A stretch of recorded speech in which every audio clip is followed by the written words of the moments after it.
Birthday की शायरी मारा तरफ थी। जिंदगी का हर पल सुख दे आपको, जिंदगी का हर पल सुख दे आपको, दिन का हर लम्हा खुशी दे आपको, जहां गम की हवा छू के भी ना गुजरे, खुदा को जिंदगी दे आपको। जन्मदिन की खूब खूब बधाई दादा। દાદાનું જીવન એટલે એક ઉદાર હૃદય, એક મજબૂત આધાર સ્તંભ અને શિષ્ટતાથી જીવાયેલું જીવન। તેમની દરેક વાત, દરેક સંભાળ, દરેક આશીર્વાદમાં આપના માટે હંમેશા નિસ્વાર્થ પ્રેમ છલકાયો દેખાય છે। આજે આપણે માત્ર એમના જન્મદિવસ જ નથી ઉજવી રહ્યા, પરંતુ દાદાની યાદગાર જીવન યાત્રા, તેમના પ્રેમ ભરેલા પળો અને સંસ્કારોથી ભરેલી ભાષાની એક ઉજવણી કરી રહ્યા છે। ચાલો આપણે ચાલુ કરીએ એક સુંદર સાંજની સંગીત, રમતો અને એકતા સાથે અને એને ખૂબ જ યાદગાર બનાવીએ। સૌથી પહેલા આપણે ચાલુ કરીશું હૌસી જોડે। હું રિક્વેસ્ટ કરીશ બધાને ટેબલ લઈ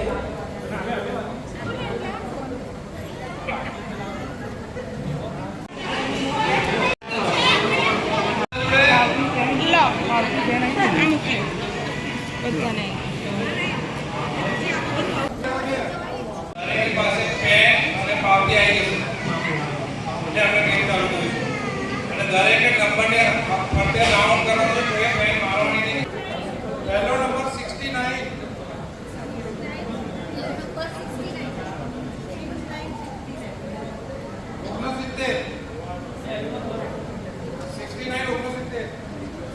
બીજો નંબર છે 32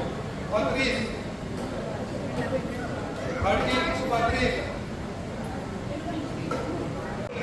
next 2020 20 next 67 67 67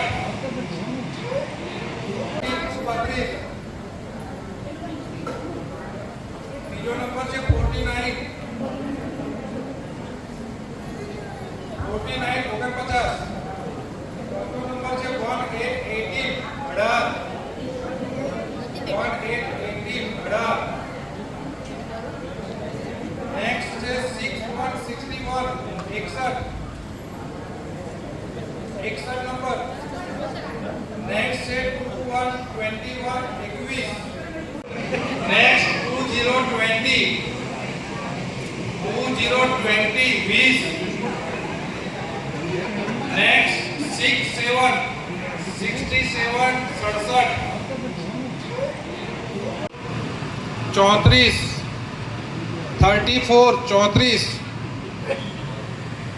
next 78 78 78 29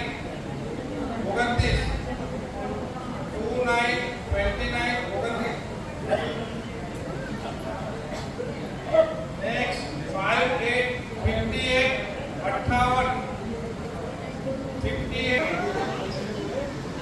next 16 16 4 4 4 next 81 81 81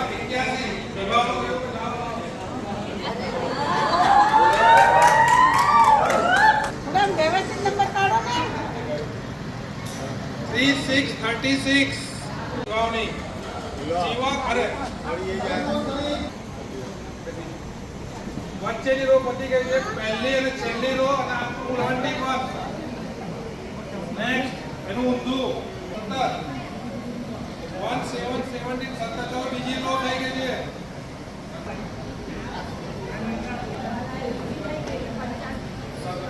36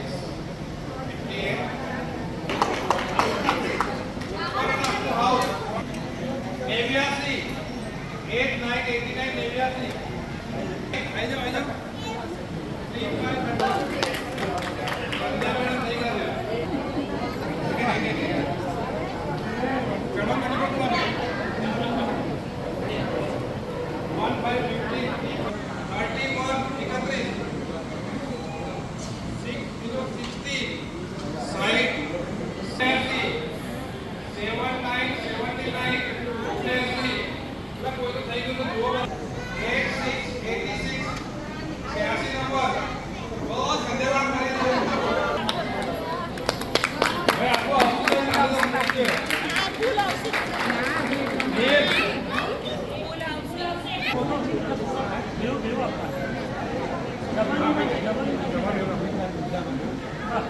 ચાલ અહીંયા જ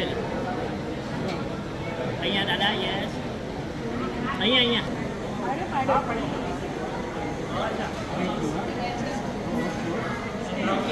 સર્વને જય શ્રી કૃષ્ણ. નારાયણ દાદા મારા પપ્પા અહીંયા આપણે પરિવાર જ એકત્રિત થયો છે એટલે દરેક વ્યક્તિ પપ્પાને તો ઓળખે જ છે પણ એમનો ટૂંકો પરિચય એમના જ શબ્દોમાં પપ્પા જે કહેવા માંગે છે એ હું અત્યારે વાંચી રહી છું. સ્નેહી શ્રોતાની સ્વજનો, એ દિવસની આપણે રાહ જોઈ રહ્યા હતા. એ દિવસ આજે આવી ગયો. જેને 85 વર્ષ પૂર્ણ કરીને 86મા વર્ષમાં પ્રવેશ કરે છે તે નારાયણ શાહના જય શ્રી કૃષ્ણ. તેમનો જન્મ કલકલ વહેતી ગોમા નદીને કિનારે આવેલા સાડાસાર ગામમાં બજારની વચ્ચોવચ આવેલા ઘરમાં તેઓનો જન્મ થયો. 5મી તારીખે 7મો મહિનો અને વર્ષ 1940. આજે એમનો પરિચય કરાવતા હું અત્યંત પ્રસન્નતા અનુભવું છું. તેઓના 17 પુસ્તકો પ્રસિદ્ધ થઈ ગયા છે, જેના પાયામાં લગભગ 38 વર્ષ જીવનસાથીનો હાઈસ્કૂલ હતી તથા જાગૃત ગ્રાહક સોસાયટીનો વિશેષ ફાળો. ત્યાર પછી તેઓ નિવૃત્ત થઈને આપણી સમક્ષ આજે ઉપસ્થિત છે. તેમની જિંદગી અત્યંત વિવિધતાથી ભરેલી હતી, તેથી વધુ સમય ન લેતા ઘણું જ ટૂંકમાં એમનો પરિચય કરાવી રહ્યો છું. પોતે જ કહે છે તેઓએ પૂરેપૂરી જિંદગી શિક્ષણ આપવામાં તથા લેખન કાર્ય કરવામાં વાપરી છે. તેમના લેખો કાવ્ય સામાયિકોમાં છપતા હતા. વળી હાઈસ્કૂલ જીવન દરમિયાન ઓલ ઇન્ડિયા કક્ષાએ 3 એવોર્ડ તેઓએ મેળવી આપ્યા હતા.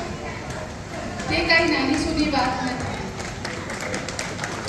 ઓલ ઇન્ડિયા લેવલ પર પપ્પાએ શિમલા, અમદાવાદ અને દિલ્હી 3માં એમણે નૃત્ય નાટિકા ભજવી હતી. અને નાટક શિમલા, દિલ્હી અને અમદાવાદ ઓલ ઇન્ડિયા લેવલે, અને દરેકમાં તેઓને પ્રાઇઝ મળ્યું હતું, જેમાં એમનું લેખન અને પ્રોડ્યુસર બધું જ એ પોતે હતા. એમાં જે દિલ્હીમાં જે નાટિકા હતી પરછાઈયા, મને આજે બી યાદ છે, આજે બી મારો એમાં ફોટો છે.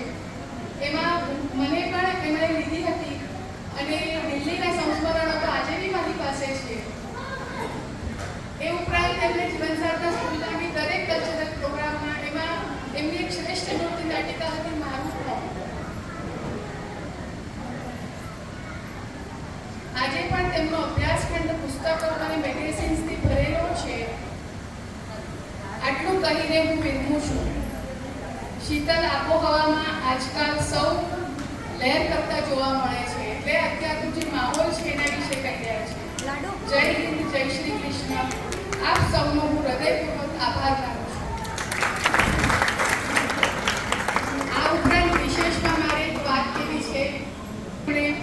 મારા બાળકોને પણ એમણે જ ભણાવીને પાયાનું શિક્ષણ એમણે આપ્યું હતું અને અમને હંમેશા પ્રામાણિક અને નીતિભર્યું જીવન કેવું જીવાય એના સંસ્કાર અમને ત્રણેય ભાઈ બહેનોને ખૂબ પાયામાં આપ્યા. એવું હું એક જ ઉદાહરણ આપીશ. એ ભાષાના શિક્ષક હતા, ગુજરાતી હિન્દી લેતા. જે સ્ટાન્ડર્ડમાં એટલે 6, 7, 8 અને 9માં, તો જો 8મા ધોરણમાં મારા પપ્પા ગુજરાતી વિષય લેતા હોય તો એમાં મારા કાયમ સેકન્ડ હાઈએસ્ટ માર્ક જ આવે, હાઈએસ્ટ ના આવે. અને હિન્દીમાં બીજા સર હોય તો મારા હાઈએસ્ટ પછી જો એ બીજા 9મા